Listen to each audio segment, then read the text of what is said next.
Bonjour Rokhaya. Bonjour Grace. Bienvenue dans ce nouvel épisode de Kiffe ta race, le podcast qui saute à pieds joints dans les questions raciales. Ici, on parle d'arabe, d'asiatique, de blanc, de rome, de noir, tout ça sans complexe. Alors aujourd'hui, on a le grand plaisir d'être déconfinés. Ça fait longtemps qu'on ne s'était pas vus. Et on aborde un sujet aujourd'hui dans Kiffe ta race, un sujet enfantin à la fois et essentiel dans notre société, la littérature jeunesse et les représentations pour nos enfants dans les livres. Alors depuis plusieurs décennies déjà en France, il y a eu un revirement qui a été opéré dans les neurosciences et les sciences de l'éducation. Et ça fait du jeune enfant un petit être en développement, dont le cerveau est particulièrement vulnérable et absorbant, comme une éponge qui est en constant apprentissage de ce qui l'entoure. Et les livres, bien sûr, font partie de l'univers des enfants. Donc la lecture du soir, c'est un incontournable de la routine parentale. La bibliothèque, c'est une sortie familiale. Et les personnages de leurs livres préférés les accompagnent encore longtemps quand ils arrivent dans l'âge adulte. Et donc l'importance des représentations de la littérature jeunesse, c'est notre sujet d'aujourd'hui. Et pour nous accompagner dans ce premier Kiffe ta race de retour en studio, nous avons le grand plaisir de recevoir Laurane Safou, autrice d'ouvrages en littérature jeunesse, blogueuse et afroféministe. Donc tu es à l'origine de 2 ouvrages très remarqués, Laura. Déjà bonjour. Bonjour. Merci d'être parmi nous. Donc ton premier ouvrage qui a vraiment fait l'objet d'une très belle visibilité s'appelle Comme un million de papillons noirs, et le deuxième Sur le chemin de Jada, qui est sorti l'année dernière, tous deux illustrés par Barbara Brun et édités aux éditions Cambourakis. C'est ça, tout à fait. Merci. Alors dans Kiffe ta race, on a un petit rituel quand on commence l'émission. On demande à notre invitée si elle se situe sur le plan racial et si oui, comment. Par exemple, moi je suis perçue comme une femme asiatique et Rokhaya comme une femme noire. Et toi Laura, est-ce que tu te situes? Si oui, comment? Oui, je me situe comme étant une femme noire. Voilà. Tout simplement. Voilà, tout simplement. Est-ce qu'il y a un moment dans ta vie où tu as découvert, où tu as commencé à te définir comme ça? Non, en fait, je pense que c'était quelque chose qui est venu très tôt parce que ma mère verbalisait très facilement ces questions-là. C'est-à-dire qu'elle m'a toujours dit alors, tu es française, mais tu es une femme noire en France. Et donc ça supposait à la fois un rapport au milieu scolaire où parfois je pouvais être sujet aussi à du harcèlement en fait raciste. Donc c'est des choses en fait qui sont venues très très tôt. Mais même si je m'identifiais comme une petite fille noire, je savais pas forcément ce que ça voulait dire, ce que ça recouvrait. Donc j'ai jamais eu de mal à me situer comme étant une femme noire, mais la manière dont, ce que ça recouvrait en tant que tel, les micros et macro-agressions, etc., c'est venu au fur et à mesure en fait. Et le harcèlement raciste dont tu parles quand tu étais petite, c'était quoi comme C'était vraiment en fait du harcèlement en fait dû à mon physique, donc genre t'es noire, t'es laide. Alors faut savoir aussi que j'ai grandi en province dans une ville majoritairement blanche, donc j'étais souvent la seule petite fille noire de la classe, ou alors on était 2 ou 3 ou des choses comme ça. Et donc oui, c'était t'as un gros nez, t'as des grosses lèvres, en fait tous les traits qui sont souvent caricaturés en fait dans une esthétique coloniale pour représenter les noirs en fait. Et donc ça a commencé en primaire, ce type de harcèlement scolaire. Et au fur et à mesure, je pense que ça s'est un peu dilué avec l'adolescence. C'est-à-dire que c'était moins explicite, mais il y avait toujours un peu ce côté t'es noire, donc t'es moins belle. Ou t'es noire, donc t'es un peu différente. T'es noire, t'es pas vraiment française, etc., etc., etc. Donc ça a toujours été un petit peu à la périphérie. Et même dans des cours, je sais pas, d'histoire, quand on parlait d'Afrique, tout le monde se tournait vers ça. Genre, qu'est-ce que t'en penses? Est-ce que tu peux nous dire ton expérience? Je suis née à Orléans, donc j'aimerais bien, mais je me sens pas concernée. Donc ouais, c'est un petit peu, ça s'est un peu dessiné au fur et à mesure, quoi. Alors, je voudrais vous lire un extrait d'un article de la journaliste Doan Bui qui a écrit dans l'Obs. Et c'est intitulé « C'est pénible, ces Chinois qui n'ont pas d'humour ». Ça a été publié en 2018 lors de la rediffusion à la télé du spectacle de Kev Adams et Gad Elmaleh. Donc, ça parle des représentations. Elle dit « Je me souviens d'avoir lu, petite, les albums de Lucky Luke. Il y avait le personnage de Ming Li Fu, le blanchisseur chinois. Il avait une tête toute jaune, avec une grande natte. Il était le personnage comique de la BD et disait des trucs comme « C'est immense honneur de recevoir noble étranger dans misérable boutique » en se prosternant tout le temps. Personnellement, je ne l'ai jamais trouvé spécialement hilarant, ce Ming Li Fu. Fu Manchu non plus d'ailleurs. Mais à l'époque, tout le monde dessinait les Chinois avec des yeux en trait et la peau toute jaune. L'air fourbe, donc, contrairement à l'air ahuri des Noirs grimpés en bons sauvages de Tintin au Congo. Bref, faire les yeux bridés, dire ching chong ou face de citron, c'était considéré comme rigolo. J'hésitais à utiliser le feutre jaune pour colorier ma tête quand je me dessinais, quand même. Je n'ai jamais trop bien compris cette histoire de peau jaune. Et toi, Laura, que lisais-tu quand tu étais petite? Alors, faut savoir, déjà, j'étais pas une très grande lectrice. J'ai très vite commencé à écrire et à faire mes propres histoires avant vraiment de me tourner. Le snobisme. J'aime pas les histoires que je trouve, alors moi j'écris mes... Non, mais c'est génial. Mais en même temps, ça casse le mythe de la grande lectrice, de genre, j'avais une grande bibliothèque. Mais c'est ça, en fait. Et en fait, il y a trop de... Et surtout, c'est ça, c'est que je suis souvent face à des jeunes, des enfants ou des adolescents qui me disent, mais moi, j'aime pas trop lire et donc je peux pas du coup faire des livres, alors que voilà, pour moi je suis un petit peu l'antithèse du truc, et c'est surtout que j'étais vraiment biberonnée à tout ce qui était les dessins animés ou le cinéma, etc. Donc j'étais une grosse fan de Disney en l'occurrence, et c'est en voyant l'absence par exemple de Princesse Noire à l'époque que j'ai commencé en fait vers 8 ans à faire des petits cahiers avec des crayons, etc., à dessiner des histoires où il y avait des petites filles qui me ressemblaient en fait, même si c'était pas du tout verbalisé. À 7-8 ans t'as fait ça? Ouais, je les ai encore. Ah ouais, c'est trop bien.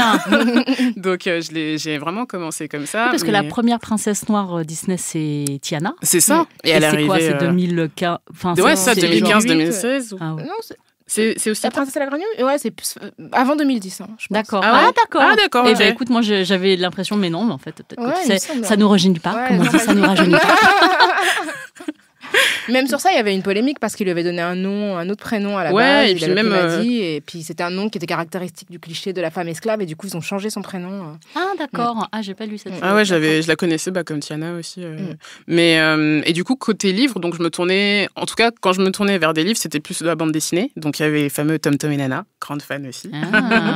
Mais ouais, j'avais pas j'ai quand même ce souvenir très net de la grosse bibliothèque qu'on avait à l'école, où on nous disait allez choisir 3 livres à ramener à la maison, et je prenais que les Tom Tom et Nana parce que le reste je me voyais pas trop en fait, je voyais pas de personnages qui me ressemblaient, je voyais pas d'histoire même qui renvoyait à des réalités en fait qui soient similaires à celles de ma famille ou des choses comme ça en fait. Donc t'avais déjà cette conscience étant petite, parce que moi c'est vrai que je voyais pas de personnes qui me ressemblaient, mais j'arrivais pas à formuler ce manque en fait. Je n'étais pas capable de me dire personne ne me ressemble. C'était, tu vois ce que je veux dire, c'était un malaise mais qui était pas du tout clair dans ma tête. Ouais, c'était clairement un malaise, et du coup je crois que c'est ça aussi qui a un peu influencé mon rapport à la lecture en fait, c'est que j'arrivais pas à savoir pourquoi, mais je ressortais toujours avec j'avais l'impression de toujours devoir faire des compromis, même si j'avais pas les mots vu que j'étais très jeune, mais j'avais l'impression de devoir choisir des bouquins où de toute évidence il y aurait pas de personne qui me ressemblait, et je pense que c'était assez inconscient. Et je pense qu'il y avait quand même cette recherche ne serait-ce que pour le carnaval, en fait, comme quand tes copines s'appuient sur des livres qu'elles ont lus ou des dessins animés, etc., pour choisir leurs costumes. Moi, je m'en rappelle à chaque fois batailler en me disant, je sais pas comment peut-être que je vais choisir un métier, peut-être, plutôt qu'un personnage, puisque j'en avais pas. Donc, vraiment, ça s'est dessiné par de tout petits détails au fur et à mesure, quoi. Et je viens de chercher La princesse et la grenouille, c'est sorti en 2009 aux États-Unis, 2010 en France. Ah d'accord. Alors, quel détail, hein, vraiment la bonne année. Alors, on peut citer effectivement dans la littérature jeunesse classique énormément de clichés, comme Sambo le petit négro de Hélène Bannerman en 1899 aux États-Unis, Tintin au Congo en 1931, qui a été réécrit pour être moins raciste, mais qui est quand même resté très problématique. Hein. On voit que ça partait de loin. Voilà, le Peter Pan de J.M. Barnes avec les Amérindiens notamment. Il y a énormément, en fait, l'idée de comment dire, les mythes américains, que ce soit les cow-boys, les Indiens, etc., ont beaucoup nourri, en fait, en termes de clichés racistes, la littérature jeunesse. Donc, ça a vraiment accompagné des enfants tout simplement dans leur croissance. Et la question de la conscience de soi raciale a été très, très bien mise en scène dans une recherche qui date de 1947 aux États-Unis, hein, qui a été faite par des psychologues Kenneth et Mamie Clark. Le fameux test de la poupée, où, en fait, on demande à des enfants qui ont, à partir de 3 ans, ce qu'ils pensent de poupées qu'on leur montre. Donc, soit les poupées sont noires, soit les poupées sont blanches. Et ce qui est vraiment fou, c'est que les enfants noirs, en fait, reconnaissent dans la poupée noire des caractéristiques extrêmement négatives. Donc, qu'elle est moche, qu'elle est méchante. Et quand on demande à ces enfants à quelle poupée tu ressembles, ils s'identifient à la poupée noire. Donc, ça montre à quel point ils ont complètement intériorisé les clichés qui sont associés aux personnes noires, mais qu'ils se les attribuent à eux-mêmes. Donc, ça montre effectivement combien les représentations imprègnent les enfants et dès l'âge de 3 ans. Est-ce que toi, c'est quelque chose que tu as en conscience lorsque aujourd'hui tu produis des histoires? Bon, on va en parler plus en détail de tes histoires, mais c'est vrai que toi, tu as mis en scène des petites filles noires dans tes récits. Est-ce que tu avais ces représentations en tête? Complètement, puisqu'en fait, quand j'ai commencé à travailler sur Camion de papillon noir avec Barbara Brun, du coup l'illustratrice, ça s'est vraiment dessiné comme toutes les choses que je ne voulais pas. C'est-à-dire qu'au niveau de l'esthétique, le côté on met... Alors, il y a déjà cette tendance à représenter des personnages noirs en européanisant en fait les traits. Donc, on va faire des petits nez pointus, des noirs aux yeux verts ou des choses comme ça. Et sans vraiment chercher soit une vraie valorisation de ces traits-là, c'est-à-dire pourquoi on a le droit de voir des lèvres charnues, on a le droit de voir des nez ronds, etc. Mais voilà, soit c'était carrément cette européanisation des traits, soit j'avais le choix avec l'esthétique coloniale, c'est-à-dire les noirs avec des grosses lèvres, les cheveux crépus qui sont juste des gribouillis. Ça, c'est un truc hyper présent même dans la bande dessinée des années 90 et où voilà, il y a un peu cette espèce d'état général où personne juge utile de travailler la représentation des textures de différents types de cheveux crépus, de couleurs ou même voilà. La question des carnations aussi, dans Camion de papillon noir, ça a vraiment été un choix de montrer que oui, il y a des personnes noires dans ce livre, mais en fait, elles sont de différentes carnations, de différents physiques, certaines avec des cheveux courts, certaines avec des cheveux plus ou moins longs, certaines avec des locks, etc., etc. Donc, je savais clairement tout ce que je ne voulais pas, et du coup, ça a un peu dessiné ce qui manquait, en fait, et ce que je n'avais jamais vu au fur et à mesure dans les livres pour enfants, sachant que je suis vraiment arrivée à m'intéresser à la littérature jeunesse par des parents. C'est-à-dire que alors sur mon blog Mrs. Roots, que je tiens depuis les années 2013 sur les questions de littérature afro, etc., j'ai demandé en fait à des parents comment ils faisaient pour trouver des bouquins pour leurs enfants. Et quand vous êtes face à des parents afro-descendants qui vous disent j'ai le choix entre Petit ours brun ou je sais pas, ou je ne sais un Martine où on montre juste une petite fille noire qui tient la malle de Martine. Bon voilà, en fait, donc voilà, c'est un peu limité. Et même les livres, il y avait aussi ça aussi, tous ces livres jeunesse qui ont tenté de vouloir parler de racisme, à chaque fois, on retombe dans les clichés.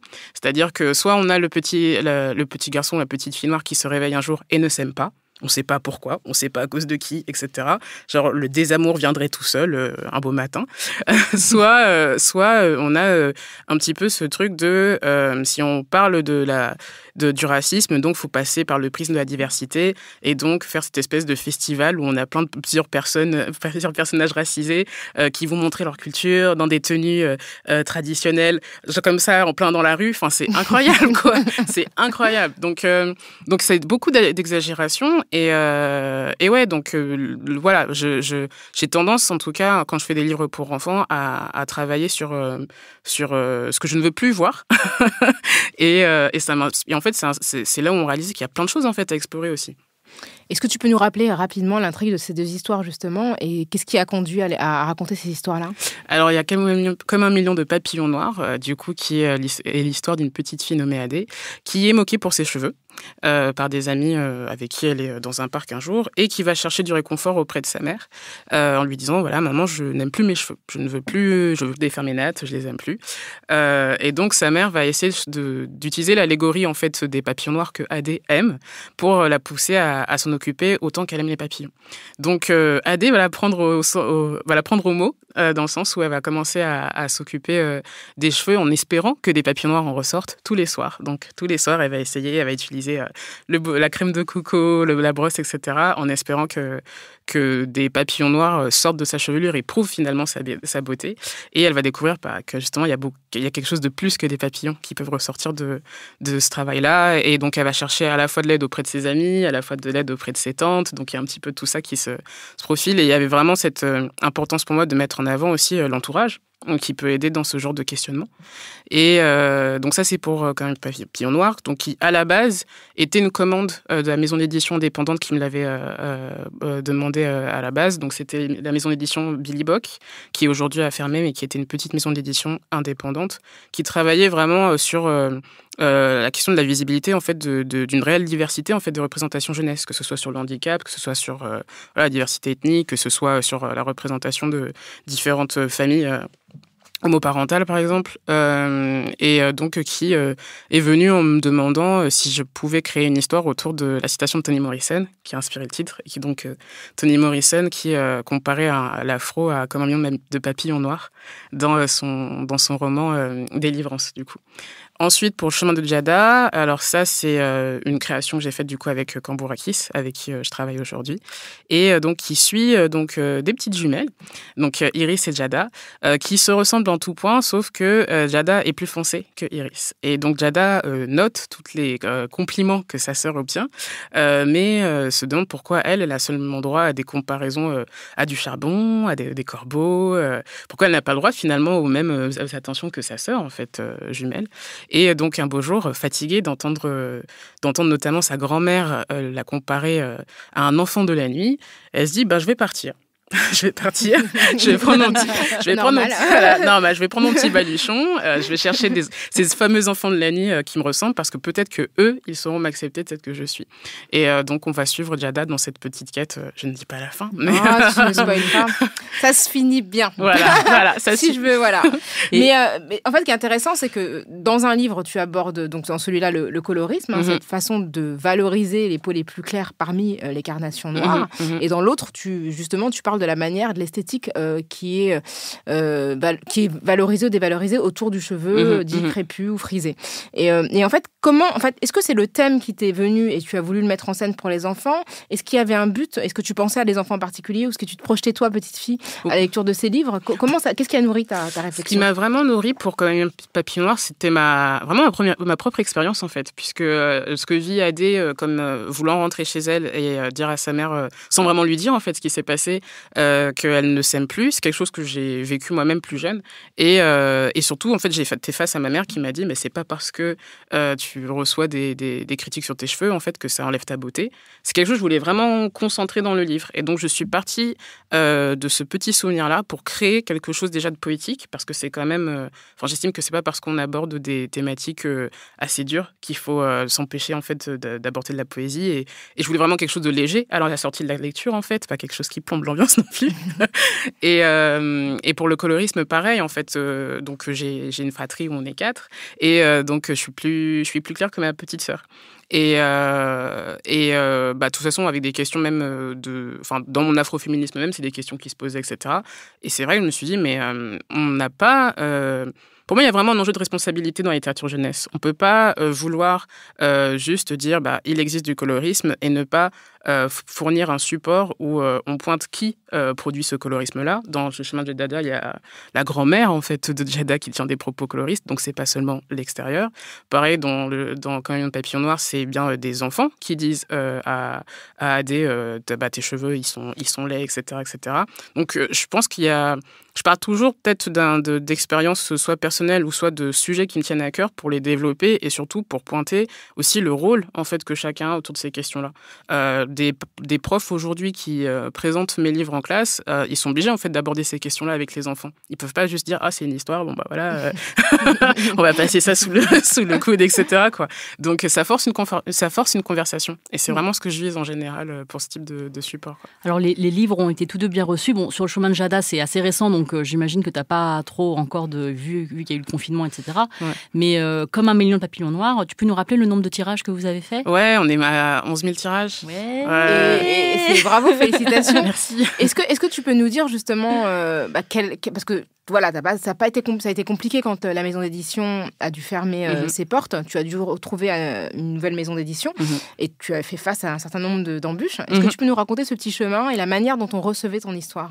Alors, du coup, quand en 2017, Billy Bock ferme ses portes pour des questions indépendantes à la gestion à la publication du livre, donc on se retrouve avec un livre qui a marché et qui n'est pas dispo en plus en librairie, parce qu'à l'époque, il était seulement accessible en fait en commande en ligne et surtout qui a une couverture médiatique, en fait.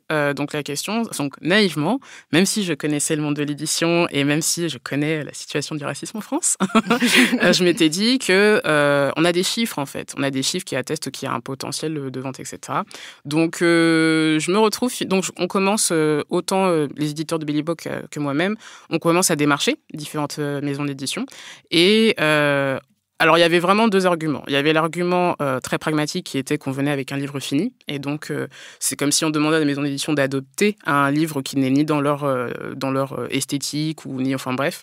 Donc, souvent, il y a des refus qui ont été motivés par ça, malgré l'argument qu'on avait de bons chiffres. Commercial. Voilà, commercial. Et puis, il y a le second faux argument qui était les livres sur les Noirs ne se vendent pas.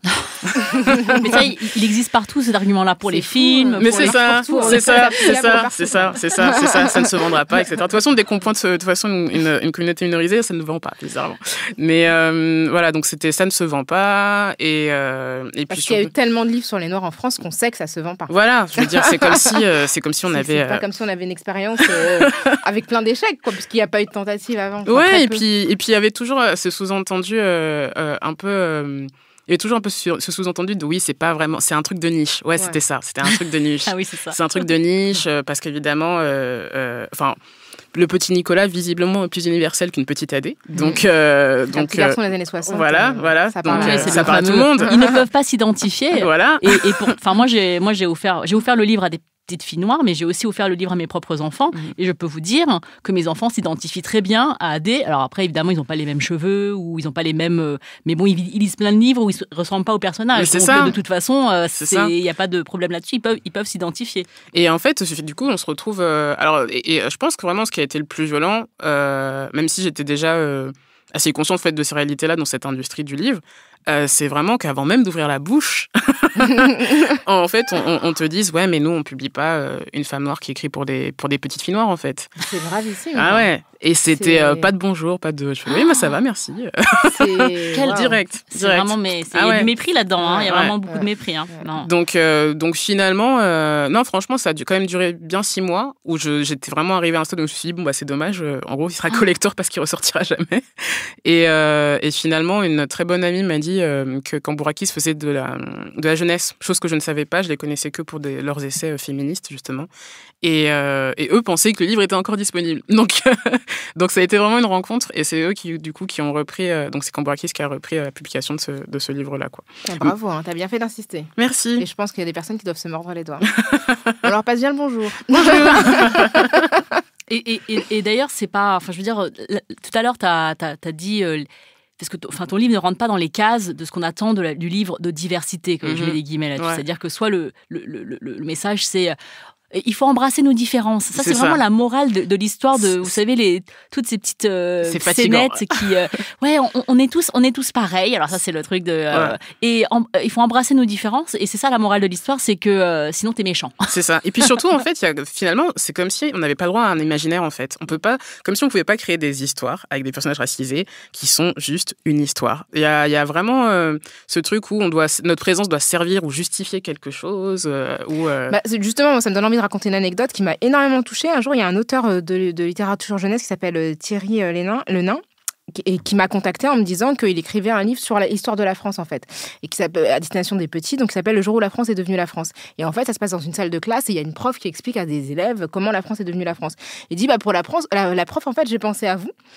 Et du coup, en fait, il a mis une prof qui est dessinée par une personne qui s'appelle Tan Portal. Et en fait, j'ai trouvé ça hyper intéressant. Il dit, voilà, j'aime bien ce que vous dites. Et je trouve que y a pas de raison que la prof ne soit pas une femme noire, tout simplement. Et ça change absolument rien à l'histoire. Et je trouve que c'est bien, en fait, de se dire que dans un livre de jeunesse, un personnage, en fait, qui est une femme noire, puisse aussi apporter le savoir à des élèves, en fait, qui s'interrogent sur qu'est-ce que la France et tout. D'ailleurs, je vous le recommande, c'est assez rigolo parce que, du coup, la question, c'est comment s'est constituée la France. Et les petits, évidemment, posent plein de questions, font plein de réflexions super intéressantes, mais je trouve que oui, on n'est pas obligé de le justifier tout le temps avec tout un passif qui va être forcément uniquement concernant pour les personnes noires. Et encore une fois, et même si on met des histoires qui concernent en particulier les personnes noires, je vois pas pourquoi les enfants sont capables de s'identifier à des princesses ou à des gens qui ont des pouvoirs magiques, et pas ne pas s'identifier à des personnes noires qu'elles peuvent croiser tous les jours dans la rue, quoi. C'est ça. Et en fait, je pense que ce qui m'a, c'est aussi ressorti en fait avec la réception du chemin de Djada. C'est-à-dire qu'il y a eu ce truc où Barbara et moi, on s'est vraiment éclatés à faire un univers qui n'existe pas. Malgré tout, les premières présentations, même descriptives, c'était oui, ce conte africain. Ah. Et j'étais là, et on s'est regardé, un conte africain. C'est-à-dire que parce que justement, on n'a pas dit où ça se passe, et on a inventé un monde. Et les personnages sont noirs. Et les personnages sont noirs, donc les gens se sont dit, c'est un conte africain. Donc en fait, il y a vraiment même un enjeu de rééducation du lectorat. C'est-à-dire le nombre même en salon, en fait, de parents qui me disent, ah ouais, mais je vais pas lui, c'est très joli, mais je vais pas lui acheter parce qu'il va pas se reconnaître. Ouais, mais j'ai lu Tom et Nana et plein d'autres livres. Petit ours brun, il se reconnaît bien. Il se reconnaît bien, en fait. Excusez-moi, Choupi, c'est quel animal? C'est ça. Pardonnez-moi, on ne sait même pas ce que c'est. En plus. Tout le monde se reconnaît. Je veux dire, ça va, Choupi, c'est un carton. Non, mais moi, je trouve ça dingue, quoi. C'est ça. Il peut se reconnaître dans Choupi, mais pas dans une petite fille noire. Ah ouais, non, il y a vraiment un enjeu de rééducation de l'électorat pour leur dire, mais en fait, nous aussi, on est de l'universel, en fait. C'est ça aussi. C'est un peu cette impensée qu'on ne peut pas mettre des personnages racisés et que ce soit ouvert à tout le monde, quoi. Et d'ailleurs, ça, ce qu'on raconte, là, le fait d'être face à une industrie du livre qui ne comprend pas ces enjeux-là et ça, on le voit assez souvent dans les polémiques qu'on peut voir sur les réseaux sociaux. En parlant de princesse tout à l'heure, il y a eu une polémique il y a quelque temps sur un livre de jeu pour enfants, mon livre de jeu princesse, où il y a eu, c'était un jeu de relier, vous savez, des personnages avec des personnages en fait. Et donc c'était relie chaque princesse à son prince. Regarde bien, ils se ressemblent un petit peu. Donc là, je te montre juste le visuel, mais c'est... Donc on décrit, en fait, il y a 4 princesses avec différents types, et en face, il y a 4 princes qui ont des types similaires, donc avec différentes couleurs de peau, différents cheveux, et en fait, il faut relier les princesses en fonction de leur couleur aux princes qui ressemblent, quoi. Parce qu'évidemment, l'homosexualité n'existe pas. Mais oui, voilà, ça. Et puis les roux vont avec les roux, n'est-ce pas? Les bruns vont avec les bruns, les blonds avec les blonds, et les noirs avec les noirs, parce que c'est comme une couleur de cheveux, n'est-ce pas? Bah oui, tout à fait. C'est une carnation. C'est délirant. Une coloration. C'est une peinture, voilà, exactement. Et donc, il y a eu un tollé sur les réseaux sociaux, à juste titre. Et comme toujours, les éditeurs sont choqués, sont scandalisés, ils crient à la censure. Comme toujours, je crois que c'est le mot-clé. Et ils font des communiqués. Alors, je reprends juste quelques petits mots du communiqué. Ils disent que les valeurs que nous défendons, ce sont l'émerveillement et l'enchantement. C'est comme si c'était indissociable du racisme, par exemple. Tu vois, et ils disent la diversité culturelle au sein de notre entreprise en témoigne de toute manière. Bien sûr. Bien sûr. Balancez la photo. C'est ça. Moi, je vais retrouver la photo qui a été prise pour les fêtes de toute l'équipe. Ouais. Et c'est souvent... Et dans le communiqué, moi, ce que j'aime bien, c'est quand ils disent « Il n'est possible de nous affubler d'un rétrogradisme malsain ». Les gens, en fait, eux-mêmes décident qu'on ne peut pas les critiquer. C'est-à-dire qu'eux, ils décident qu'ils sont complètement irréprochables et que personne, au nom de la diversité culturelle qu'ils prétendent avoir dans leur mur, les critiquer et remettre en question, alors que nous, on voit, en fait, on s'en fiche de savoir qui ils sont, on voit le résultat de... Non, mais c'est très clair, quoi. Et là, on parle de conséquences sur nos enfants. Et imaginez la conséquence pour un enfant de relier une princesse noire à un prince noir en se disant c'est sûr qu'ils vont ensemble. Enfin, tu vois, mais c'est comme je crois qu'il y avait un livre qui a fait polémique, enfin qui revient souvent comme un de ces exemples de littérature jeunesse où on pense pas finalement même les enfants racisés comme un lectorat.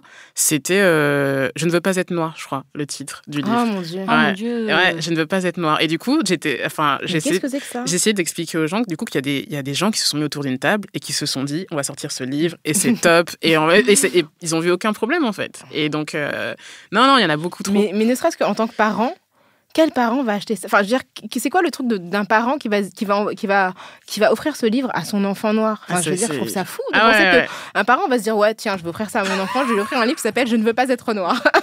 Comme ça, tout ira bien dans cette famille. Ah non, mais c'est ça. Et je voudrais citer aussi la polémique qu'il y a eu à propos de la comptine Chang, le petit chinois, qui a fait aussi beaucoup couler d'encre l'année il y a 2 ans, je crois.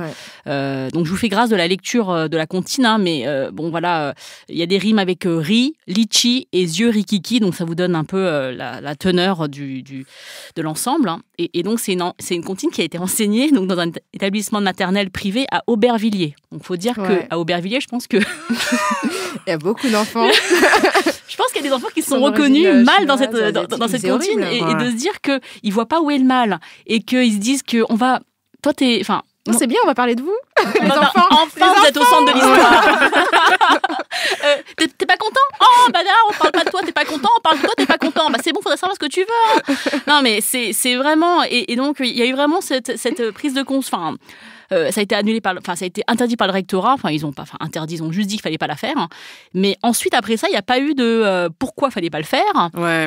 Parce que l'idée, c'est non, mais c'est bon, ça fait encore crier les indigénistes ou je sais pas qui. Et ils se rendent pas compte des conséquences sur le psyché d'un enfant qui déjà, alors toi, comme tu nous as raconté dans ton enfance, tu as été moqué par rapport à tes traits physiques, des enfants à qui on dit tes yeux sont petits, tu as les yeux bridés, et en plus après on apprend une comptine qui dit yeux rikiki, ah c'est toi, c'est ça.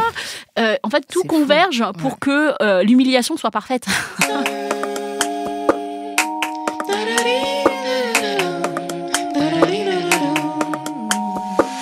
Et surtout, en plus, quand finalement, tout ce qui sort de l'extérieur, que ce soit... même pour un enfant qui est en classe et qui voit que son prof trouve OK de faire ce type de comptine, c'est finalement une validation, en fait. Donc jamais, en fait, cet enfant racisé peut se dire, genre, en fait, il y a un problème ou je suis un problème. Il sent qu'il y a un malaise. Vraiment, c'est ça qui est horrible, c'est que les gens oublient que les enfants sont des éponges. Et il y a beaucoup, je vois souvent, quand on aborde ces questions-là, justement, de racisme, en fait, même au sein de l'école, il y a beaucoup de personnes qui sont là, surtout des personnes blanches, qui sont là en train de dire, oui, ce sont des enfants, jamais il ferait ça envers eux, ils ne savent pas ce qu'ils font. Non, mais le fait est que finalement, vous avez des enfants qui vont raciser, qui vont grandir avec toutes ces micro- et macro-agressions, et vous les intériorisez, en fait, et vous leur demandez aujourd'hui d'avoir cette espèce de recul. Ils savent que c'est pour rigoler. Non, ils savent pas. Ce sont des enfants. Et puis, il faut se dire que voilà, je veux dire, si peut-être que, enfin voilà, faut penser en fait aux résultats que ça a sur les adultes qui eux ne sont pas visés par le racisme. C'est-à-dire que quand tu fais ça à la maternelle, ça donne plus tard Kev Adams qui fait un sketch sur M6 parce que en fait, quand il était petit à l'école, on lui a dit que c'était ok de chanter Chang le petit chinois. C'est ça. Et c'est ça qu'on ne réalise pas. C'est je trouve ça. C'est les répercussions. On comprend pas que le racisme c'est un apprentissage. C'est un apprentissage qui conduit en fait certains enfants à intérioriser le fait qu'ils ne valent rien, et d'autres enfants en fait qui deviennent adultes se disent bah ok, on peut faire des blagues sur ça parce que depuis que je suis petit, c'est ce que j'entends régulièrement. Et un enfant à qui doit apprendre par cœur par cœur une comptine, ou peut-être pas par cœur en maternelle, mais qui doit chanter à tue-tête quelque chose qui se moque de lui alors que c'est censé l'honorer. C'est-à-dire que là, on voit déjà l'espèce de contradiction. Et ensuite, plus tard, quand il grandit, il faut qu'il passe au-dessus ou qu'il ait de la dérision à propos de quelque chose qu'il a affublé, qu'il a rapetissé, qu'il a amoindri pendant tout ce temps. Enfin, en fait, c'est très difficile pour... Il y a vraiment un espèce de... Ça demande une gymnastique intellectuelle que personne ne peut faire. C'est terrible. Et ça a beaucoup d'effets néfastes sur la confiance des gens, l'estime de soi. Enfin, la représentation, elle est là aussi pour ça, pour que ils absorbent des choses qui soient justes, des représentations justes, et pas des choses réduites, tronquées, fausses, risibles, comme c'est le cas pour les personnes asiatiques, noires et d'autres personnes d'ailleurs. C'est clair. Et toi, du coup, quels sont les retours des parents qui achètent tes ouvrages? Est-ce que toi, tu communiques avec eux? Est-ce qu'ils te font part des retours par rapport à leurs enfants, mais aussi pour eux, ce qu'ils ressentent à la lecture de ces ouvrages? Ouais, complètement. Je pense que le plus marquant, c'est quand même que Papillon Noir, c'est un livre qui a été très porté. Il y a vraiment une communauté qui s'est formée à l'époque où il n'était pas encore disponible dans les librairies. Donc, que ce soit par les réseaux sociaux, il y a vraiment eu une mobilisation. Autant de parents qui disaient merci, en fait. J'ai eu beaucoup de merci de voir en fait un contre-récit en fait de tout ce qu'ils voyaient en général ou ne voyaient pas sur la représentation d'enfants noirs, sur le fait qu'ils puissent avoir une conversation avec leurs enfants sur est-ce qu'à l'école toi aussi on se moque de tes cheveux ou de ta peau, des choses comme ça. Il y a vraiment eu aussi une démarche de partage, en fait. Papillon Noir, ça a été aussi le livre où beaucoup de personnes m'ont dit je l'offre en cadeau de naissance à toutes les personnes que j'ai autour de moi. Et je trouvais ça génial. Je trouvais ça génial que ce soit que finalement mon livre remplisse aussi ce but, que ce soit un support de discussion, en fait. Pas uniquement en fait chez les familles noires, finalement. Aussi, il y a beaucoup de profs, de psychothérapeutes, de médiateurs aussi dans des milieux scolaires, en fait, qui ont vraiment utilisé en fait surtout Papillon Noir comme support pour aborder ces questions-là, et surtout à tous les âges. Vraiment, je crois que la partie que j'ai adorée, alors notamment il y avait certes les retours des parents sur comment leurs enfants, des petites filles noires, finalement acceptaient de faire leur propre shampoing toutes seules, ou commencer à apprendre à se coiffer, ou aller à l'école en disant je suis coiffée comme Adé. Ah, c'est génial. Donc, ça, je trouvais ça T'as génial. lancé Adé, c'est vraiment une héroïne de notre temps, parce que moi, franchement, je t'assure que moi, j'ai entendu des petites filles parler d'Adé. Ah oui, elle vit sa vie. Franchement, franchement, elle vit sa vie. C'est un truc incroyable. Excellent. Et surtout, et surtout même des adultes, enfin des femmes noires qui me disent mais j'aurais voulu avoir ce livre. Ah, c'est un super compliment. Ouais, ce livre plus jeune. Ce à quoi je réponds que les adultes ont droit d'acheter de la jeunesse. Mais complètement. Pour le petit enfant que vous avez encore en vous. Et est-ce que tu dirais que, comme tu as beaucoup écrit sur ton blog, qui est une référence afroféministe française sur Internet. Ouais, sous le pseudo de Mrs. Roth. Ouais. Est-ce que Adé et Jada et sa sœur sont comme une continuité de ton travail afroféministe de conscientisation, de partage, de tout ça. Ouais, complètement. Et pour moi, en fait, c'est vraiment des créations qui s'ancrent dans ma démarche. Donc après, ce que les personnes y voient ensuite, c'est un livre, ça s'investit en fait. Donc je pense qu'il y a plein de gens qui peuvent voir plein de choses dans mes livres pour enfants sans connaître mon blog ou même tout ce que j'ai fait auparavant. Mais pour moi, clairement, c'est une continuité. C'est-à-dire que je vois ça, c'est assez organique en fait. Pour moi, c'est mettre la présence des femmes dans Comme un million de papillons noirs ou le fait de mettre en avant une petite fille noire comme Jada qui ait une peau foncée et de retravailler l'illustration avec des effets de lumière. Pour moi, ça a du sens en fait. Ça a du sens dans le fait qu'aujourd'hui, on a droit en fait déjà à une estime de nous-mêmes. On a droit en fait à investir aussi un amour de nous-mêmes. On a droit aussi à partager en fait, à avoir des références qui nous fassent rêver et pas qu'ils soient toujours dans un contexte historique très dur parce que voilà, il y a beaucoup de références historiques dures autour de l'histoire des communautés afro. On a droit en fait à des imaginaires en fait. Et je pense que les gens sous-estiment trop le pouvoir de la fiction. Moi, c'est comme ça que j'ai commencé mon blog. C'est parce que j'ai vu un livre de Toni Morrison qui avait une héroïne noire qui faisait l'aller-retour entre la France et une île des Antilles, en fait. Et du coup, c'était le personnage qui avait la trajectoire le plus proche que j'avais jamais vu. Et j'avais 20 ans. Attendre 20 ans pour trouver un personnage qui fait écho, enfin c'est voilà. Donc pour moi ça a du sens du coup de produire des productions qui je l'espère feront que des enfants tomberont très très tôt sur des livres qui leur disent vous n'êtes pas une anomalie, vous n'êtes pas un problème en tant que tel. Et tu écris aussi pour les adultes, parce que est-ce que tu peux nous parler de ton nouveau projet Tu avais déjà publié un roman? Ouais, tout à fait. J'avais publié un roman en 2016 qui s'appelle À main nue aux éditions Synapse, qui pour l'instant est pas encore dispo, donc on travaille sur sa réédition. Et donc très récemment, donc j'ai commencé un roman en ligne illustré qui s'appelle Nos jours brûlés, qui est donc illustré par une super illustratrice qui s'appelle Nin Salone et donc qui retrace, en fait, qui est vraiment dans un univers fantastique afro, inspiré des mythes d'Afrique francophone et des croyances d'Afrique francophone. Donc on suit en fait une héroïne qui se retrouve dans une société où le jour a disparu et donc qui va tenter avec l'héritage qu'elle a en fait de sa famille de faire revenir le soleil et donc qui va amener à rencontrer pas mal de déesses et de dieux issus de différentes mythologies d'Afrique francophone. Donc c'est un projet sur lequel je travaille depuis hyper longtemps et donc c'est une petite vitrine d'un projet beaucoup plus grand de saga dont je parle depuis pas mal d'années et donc il est disponible, il est accessible sur Internet. Ah, c'est super. Ouais. Et toi, donc, quand tu te décris, tu te considères comme étant afroféministe. Est-ce que tu te considères comme une activiste également? Je suis toujours méfiante du terme activiste. En fait, je trouve que militant, c'est... enfin, ça dépend de... Ouais. Je me décris souvent comme engagée parce que je pense que le terme militante ou activiste, il y a beaucoup de... c'est souvent les gens qui le posent à quelqu'un en fait et donc je me vois comme engagée, j'ai pas vraiment de recul sur ce que je fais en fait depuis tant d'années. Je sais comment je travaille, je sais ce que j'essaie d'investir, etc. Mais ouais, j'ai tendance plus à me dire afroféministe ou engagée. Et est-ce que tu peux nous parler d'Afrolab? Oui, alors Afrolab, donc c'est un incubateur, en fait, un accélérateur de projets que j'ai fondé en 2017. Donc à l'origine, c'était une journée d'atelier en fait qui était ouverte aux femmes noires pour les aider à décomplexer leur rapport à la création.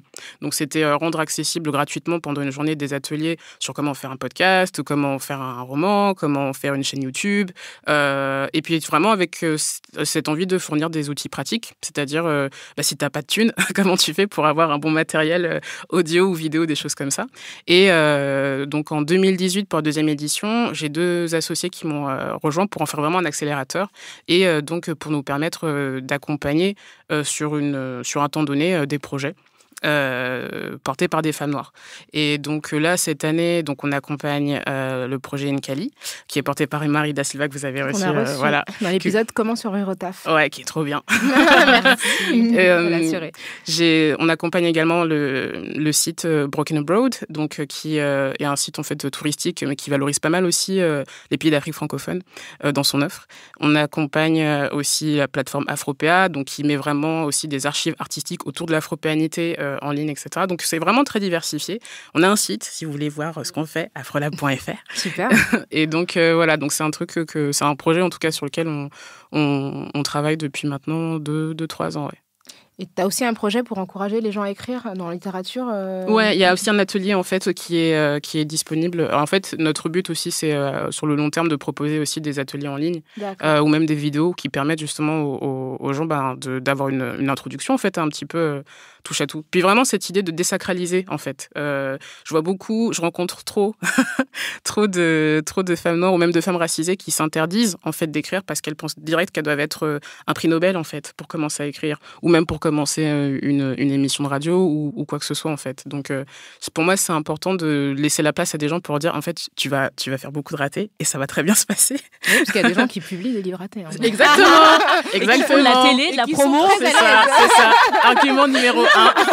C'est l'argument numéro 1 que je leur dis à chaque fois. Ils me disent ah ça va mieux. Voilà.